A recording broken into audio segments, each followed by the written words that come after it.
vamos a estar hablando un poco de esta intervención que hubo en el Consejo Escolar, donde parte de las problemáticas detectadas y demás tienen que ver con en qué se aplica el fondo de financiamiento educativo o en qué no se aplica ese fondo, y sobre todo relacionado con el triste estado de muchas escuelas de nuestro distrito, tanto municipales como del orden provincial.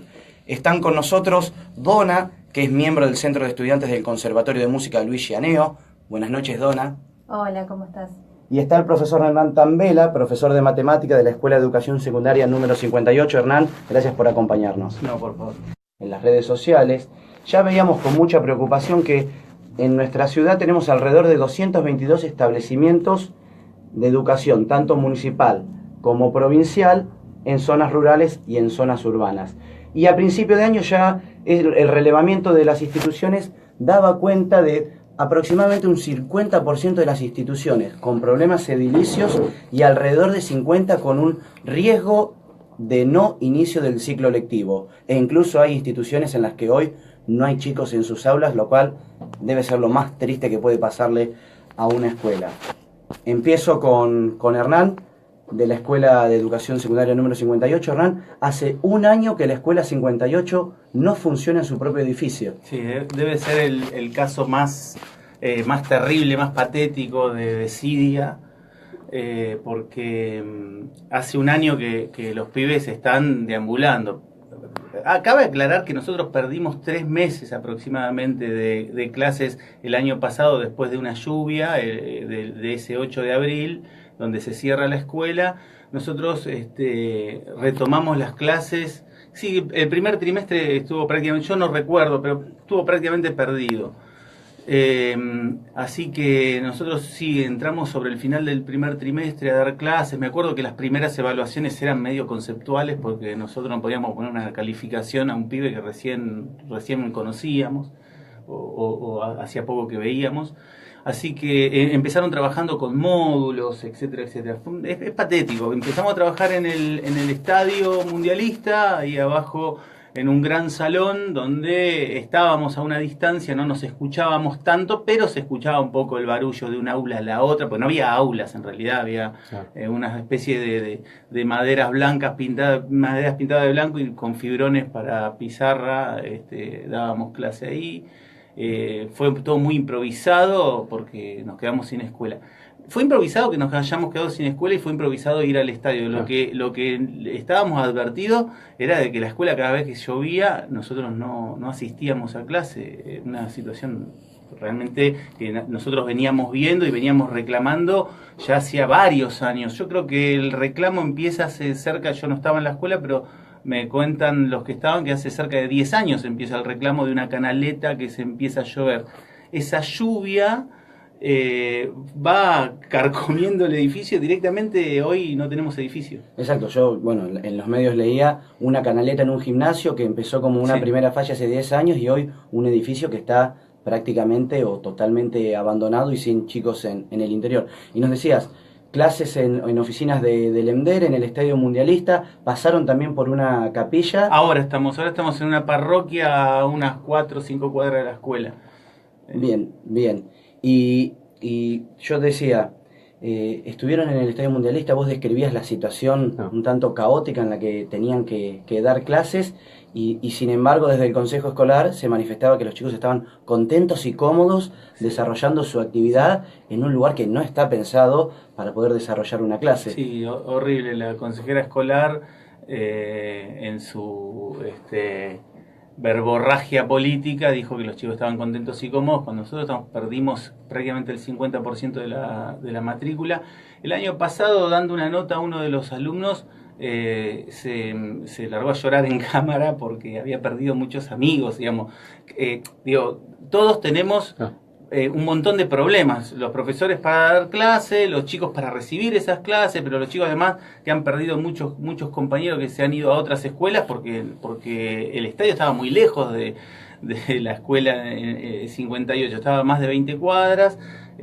Además el estadio sabemos que es de difícil acceso, no hay un colectivo que te deje justito en la parte de atrás de las canchas del estadio, no, te dejaban en Peralta Ramos, tenías que caminar como 6, 7 cuadras, a la mañana, 7:30 de la mañana, que a veces en invierno es oscuro, caminar esas cuadras, bueno, fue bastante A todo esto complicado. le tenés que sumar que cuando eligen ir a una institución es por cercanía, por interés, Obviamente. por lo que vos mencionabas, amigos, vecinos que van. A todo eso le tenés que sumar el costo del traslado de un lugar a otro y la situación de inseguridad de que, no, como vos decís, no es que se bajan del colectivo en la puerta del establecimiento, no, Sí. tienen que caminar Sí, para llegar. y hay que sumarle también que los docentes, para el 8 de abril que pasó esto, los docentes estábamos movilizados en una huelga bastante larga, en donde la gobernadora decía que, que lo sigue diciendo en estas paritarias, que por culpa del ausentismo docente, que por culpa de Sí, los paros. los paros, y qué sé yo, la escuela pública estaba como estaba. Inclusive hizo ese operativo Aprender, en donde se evaluó a los chicos y demás, a ver cómo estaban, y dio muy mal. Y claro, sí, está muy mal. Ah. Ahora, los docentes que trabajamos en la escuela pública también trabajamos en la escuela privada, y somos los que damos las mismas clases, y lo que pasa es que enfrentamos realidades muy diferentes. Y una de las realidades diferentes es que la escuela privada es una escuela para pobres, cada vez más para pobres. Esto no se daba cuando yo era chico. Yo fui a la escuela pública, y me formé, y la formación tenía cierta calidad y demás. La escuela pública está destruida, y esta es la realidad. Que no arreglen una escuela durante un año es un escándalo. Pero es un escándalo que para mí se traduce en que la escuela pública no la quieren solventar, no se la quiere soltar hace muchísimos años, porque estoy hablando de que este problema tiene más de 10 años, o sea, que no empieza con este gobierno, tampoco empieza con el anterior, y tampoco con el anterior, o probablemente sigue en los 90 con Menem, cuando empieza a privatizarse todo. Me parece que puede ser que empiece por ahí. Pero digo, hay una verdadera intención política en destruir la escuela pública y en desatenderla. La van a arreglar esta escuela 58 cuando el escándalo llegue a ser un escándalo realmente nacional, o por lo menos que en la ciudad se vea bien. Pero yo no tengo esperanza que la arreglen antes de eso. Hasta que no tenga alguien un costo político, digo, ¿no? Bien, no perdemos este hilo de la realidad de la escuela 58 y vamos haciendo un ping-pong. También así vamos convidando y repartiendo, haciendo circular la palabra en esta trama educativa. Donna, nosotros la semana pasada comentábamos de una movida que se organizaba desde el Conservatorio de Música, hay un corte parcial en la calle Libertad, a propósito de también una realidad edilicia que dista de ser lo que debería para poder formar a los estudiantes. Contanos cuál es la situación del conservatorio. Bueno, en este momento el conservatorio está funcionando con una sola sede, bueno, con dos. Nosotros en este momento tenemos la sede de Dorrego clausurada, en riesgo de derrumbe, digamos, porque la sede de Dorrego está anexada a lo que sería la escuela de cerámica, ¿sí? Que esa escuela es muy vieja. Y bueno, entonces nuestro anexo se ubica arriba de la escuela, y hay una viga que está en estado muy deplorable, y tienen que arreglar esa viga, poner otra, digamos, para que el piso no se caiga, para que no se derrumbe todo lo que sería el primer piso, que es nuestro anexo. Y bueno, en eso no se abrió, nunca inició en esa sede las clases, y en este momento estamos teniendo muchos inconvenientes con las clases que funcionan en la sede de Dorrego, porque la sede de Libertad es una casa que no cuenta con el espacio físico para tanta matrícula. Entonces estamos en una situación complicada. Y bueno, y decidimos a través de una asamblea extraordinaria que decidimos con toda la comunidad educativa hacer un corte el día miércoles pasado, que es, digamos, a mí me parece que es la manera de hacer visible toda esta situación, ¿no? De cortar de manera parcial la Avenida Libertad.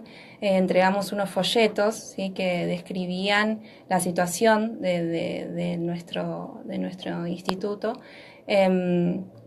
Y bueno, gracias a eso fueron los medios, y gracias a los medios pudieron la vicedirectora pudo ir al consejo, hablar con el interventor que estaba en este momento hasta la semana pasada en el consejo. Y bueno, y pudieron ahí recién ir a ver cómo estaba el edificio, lo deplorable. O sea, no solamente es que se cae el piso, sino que también se llueven. Cada vez que llueve, o sea, el tema de riesgo no es solamente del piso, sino de la electrificación de las paredes, porque se llueven las paredes, todo está en muy malas condiciones. Y bueno, el riesgo de derrumbe sería como lo más inmediato para que abra esa sede y funcione y nosotros estemos más cómodos. Pero hay otras cosas también que venimos reclamando desde hace rato que tampoco están siendo solucionadas. Por lo que vos mencionás, Donna, lo más parecido a un establecimiento educativo sería la sede de Dorrego, que está con peligro de derrumbe, electrificación de paredes, Sí. Y que al mismo tiempo estaría compartiendo sede con la Escuela de Cerámica. Mientras que lo que está funcionando es una casa, que es la sede en Libertad. De la misma manera, como decía Hernán, no es un problema de ahora, ni del gobierno anterior, ni del anterior, ni del anterior, porque venimos con muchos años de esta situación. Ahora se agrava porque ya no hay dónde ir a cursar. Ustedes, con respecto a las autoridades de la escuela, ¿cómo están trabajando? La verdad que es una situación bastante complicada, por los que nos comentaba el director. Nosotros pedimos que se arreglen estos, digamos, el tema que te comentaba recién de la viga para que se inicien las clases, que se pidió en octubre más o menos, porque ya no daba más, bueno, la volvimos a licitar en febrero, que supuestamente estaba todo arreglado con el consejo, la empresa que iba a trabajar, pero un tema de papeles, de burocracia, impidió, digamos, que se realizara esta obra, y bueno, así estamos hasta el día de hoy, sin poder, está sin funcionar esa sede. Pero bueno, como les decía, nos dijeron que ya estaba programada el arreglo. Con los directivos, bueno, se hace muy difícil por ahí la relación, porque ellos dependen del inspector, el inspector depende de más arriba, y bueno, es como, digamos, nosotros, por suerte, el director nos apoya en ese sentido de la movilización y demás, pero bueno, en el momento de la movilización hubo un par de restricciones también por parte de la policía de tránsito que digamos que desviaba a uno de los carriles de la Avenida Libertad para que nosotros no repartiéramos folletos, por ejemplo, esa serie de inconvenientes que sí, bueno, no se entera nadie. No se entera nadie, claro, nosotros estábamos haciendo de manera pacífica, porque tampoco cortamos toda la avenida. Sí. Pero bueno, es así, es triste.